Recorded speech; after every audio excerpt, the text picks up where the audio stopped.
교회에 유익한 성령의 은사들 모두가 현재 온수에 의해서 위조되어지고 있다. 얄궂게도 속임당하는 것으로부터 보호받기 위해 자신들의 믿음 부족이 스스로로 하여금 성령의 은사들로부터 피하도록 하는 사람들은 속임당하게 될 것이 확실하다. 만일 우리가 생명으로 인도하는 길 위에 머무르려고 한다면 우리는 두려움이 아니라 반드시 믿음으로 걸어야 한다. 만일 두려움이 우리의 동기가 되도록 허용해 버린다면 두려움은 필연적으로 우리를 기만으로 몰아갈 것이다. 만일 우리가 하나님의 목적을 성취하고자 한다면 그것은 그분이 세우고 계시는 것을 추구하기 위해서 모든 것을 뒤에 남기고 떠나는 모험을 기꺼이 감수하려고 하면서 아브라함의 믿음과 같은 믿음을 취하게 될 것이다. 만일 우리가 하나님의 권능 안에서 걸어가고자 한다면 우리는 반드시 우리를 속이는 온수의 능력 안에서 우리가 행하는 것보다 우리를 모든 진리로 인도해 주시는 하나님께 대한 믿음을 더 많이 가져야 한다. 믿음은 하나님과의 친교로 들어가는 문이다.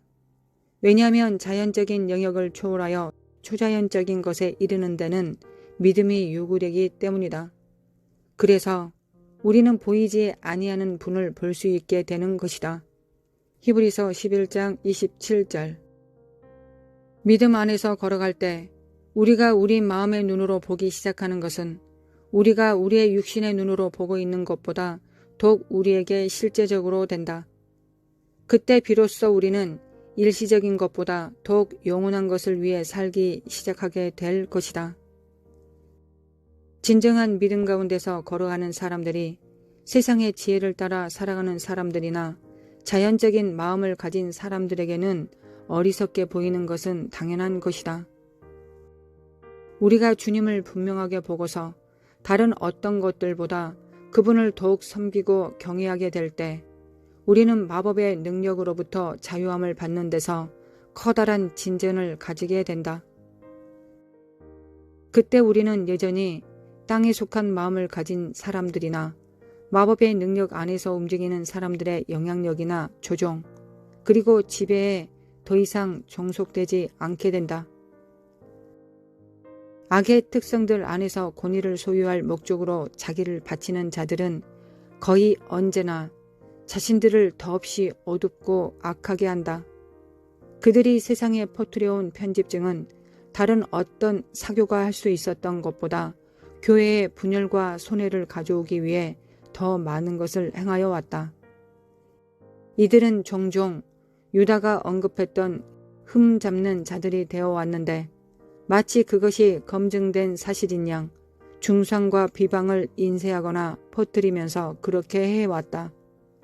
유다가 경고했듯이 그들은 캄캄한 흑암을 위해 예비되고 있는 자들이다. 유다서 10장 16절. 그들 중 많은 이들은 이미 그 안에서 살아왔다. 화 있을진저 이 사람들이여 가인의 길에 행하였으며 삭슬 위하여 발람의 어그러진 길로 몰려갔으며 고라의 폐역을 따라 멸망을 받았도다. 그들은 기탄 없이 너희와 함께 먹으니 너희의 애찬의 암초요 자기 몸만 기르는 목자요 바람에 불려가는 물 없는 구름이요 죽고 또 죽어 뿌리까지 뽑힌 열매 없는 가을 나무요 자기 수치의 거품을 뿜는 바다의 거친 물결이요 영원히 예비된 캄캄한 흑암으로 돌아갈 유리하는 별들이라. 아담의 7대손 에녹이 이 사람들에 대하여도 예언하여 이르되 보라 주께서 그 수만의 거룩한 자와 함께 임하셨나니 이는 뭇 사람을 심판하사 모든 경건하지 않는 자가 경건하지 않게 행하는 모든 경건하지 않는 일과 또 경건하지 않는 죄인들이 주를 거슬려 한 모든 완악한 말로 말미암아 그들을 정죄하려 하심이니라 하였느니라. 이 사람들은 원망하는 자며 불만을 토하는 자며 그 정욕대로 행하는 자라.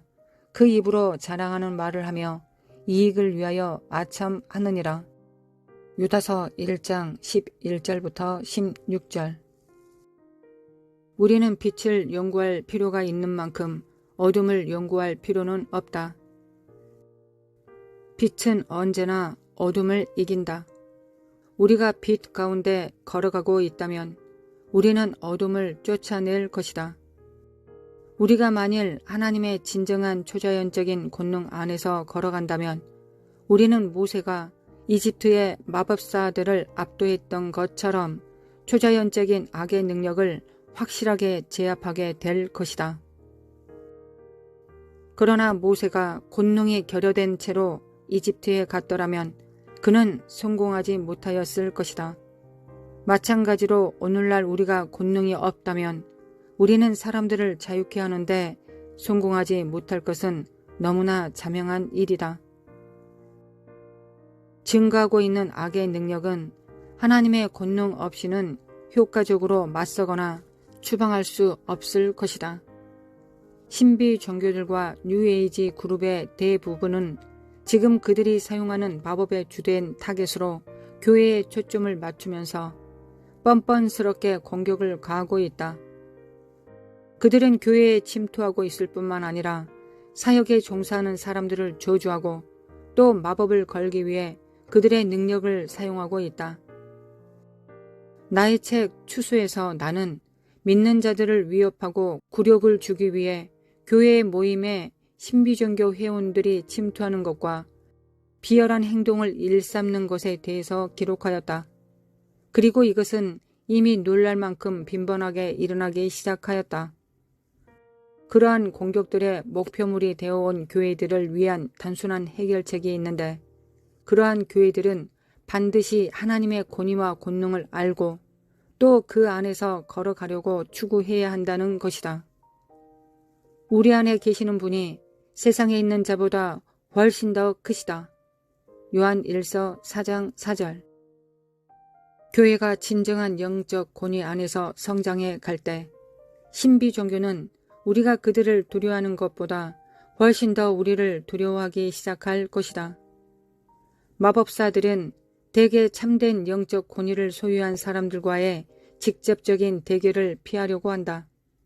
그들이 영적인 권위 안에서 성장하고 있는 사람들과 하나님의 나라를 위해 열매를 맺고 있는 사람들을 공격할 것이지만 이것은 대개 공개적으로 행하여지지 않고 은밀하게 이루어진다.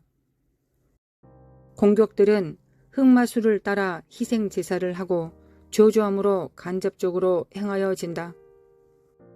우리가 만일 그것을 이기려고 한다면 우리는 사탄의 희생 제사 안에 있는 능력을 반드시 알아야 한다. 열왕기하 3장 27절에서 모압 왕은 자기가 섬기는 우상 귀신의 번제물로 자기의 장자를 바쳤다. 그러자 그 결과로서 이스라엘에게 크게 통분함이 임함에 저희 이스라엘 백성들이 떠나갔던 것이다. 모압 왕이 전세가 극렬하여 당하기 어려움을 보고 칼찬 군사 700명을 거느리고 돌파하여 지나서 에돔 왕에게로 가고자 하되 가지 못하고 이에 자기 왕위를 이어 왕이 될 맏 아들을 데려와 성 위에서 번제를 드린지라. 이스라엘에게 크게 경노함이 임함에 그들이 떠나 각기 고국으로 돌아갔더라. 왕하 3장 26절부터 27절. 그리스도인이 원수를 두려워하는 것은 성경적이 아니다. 그러나 만일 우리가 원수의 능력을 이해하지 못하거나 과소평가한다면 우리는 원수의 능력의 영향력에 취약해지게 될 것이다. 악의 능력들과 전투할 때 우리는 육적인 무기들과 단순한 인간적인 강함으로 맞설 수 없다.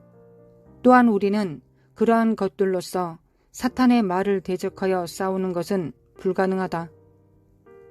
대결에서 그의 첫 번째 전략은 우리로 하여금 성령의 다스림으로부터 벗어나도록 하여 보복하는 영 안으로 들어가게 하는 것이다. 우리는 악으로서 악을 이길 수 없다. 사탄은 사탄을 쫓아내지 않을 것이다. 예수님께서 이렇게 말씀하셨다. 내가 하나님의 성령을 힘입어 귀신을 쫓아내는 것이면 하나님의 나라가 이미 너희에게 임하였느니라. 마태복음 12장 28절. 이것이 바로 예수님께서 너희를 저주하는 자를 위하여 축복하라고 우리에게 명령하신 이유이다. 누가복음 6장 28절. 축복은 어떤 저주보다도 더욱 강력하다. 그리고 축복은 그들을 신속하게 제압할 것이다. 비록 그럴지라도 우리가 마법으로 인해 저주받고 있을 때 우리가 그것을 인식하는 것은 중요하다. 그래서 우리는 그것을 대적하여 방어할 수 있으며 우리를 대적해왔던 어둠 안으로 빛을 비추일 수 있게 되는 것이다.